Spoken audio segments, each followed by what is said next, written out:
ఏమైంది? నా ఒళ్ళంతా నొప్పులుగా ఉన్నాయేంటి?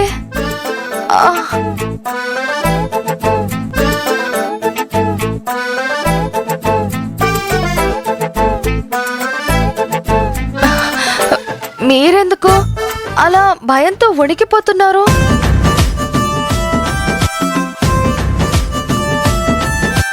మిమ్మల్ని అడిగేది. ఏమైంది కనిష్క? నీకేమైంది ఐరేంద్రి? మీరిద్దరూ అలా అలసిపోయినట్టు కింద పడిపోయారేంటి? ఇప్పటిదాకా ఏదో పిచ్చి పట్టిందల్లా మమ్మల్ని కొట్టి ఇప్పుడు ఏమి ఎరగనట్టు ఏమైందని అడుగుతున్నావా?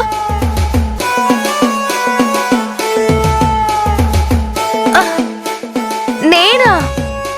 మిమ్మల్నా కొట్టానా? నువ్వే మమ్మల్ని కొట్టావు. నీకేం గుర్తులేదా?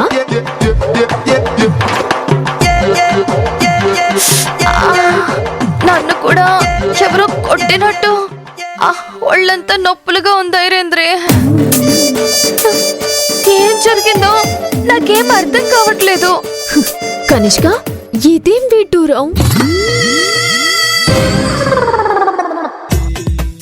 మనం చేసిన పాపాలకి ఆ దేవుడే నా మీద పోనీ ఇలా చేశాడంటావా? చీనోర్మి లలిత, ఇంకా నువ్వు కూడా మూఢనమ్మకాలు మునిగి తేలుతున్నావా? కళ్ళ ముందు ఇంత విచిత్రం జరిగితే మూఢనమ్మకం అంటావేంటి కనిష్క? అమ్మో, ఇవన్నీ నేను తట్టుకోలేనమ్మా. ఇక నుంచి ఇలాంటి దేవుడి కార్యకలాపాలకి నేను దూరంగా ఉంటాను. కావాలంటే మీరేమైనా చేసుకోండి. అమ్మో, ఏ లలిత,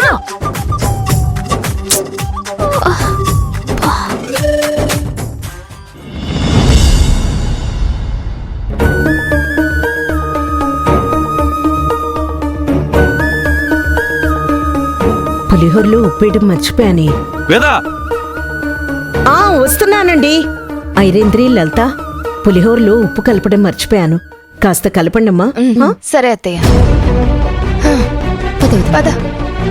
ఆగండి.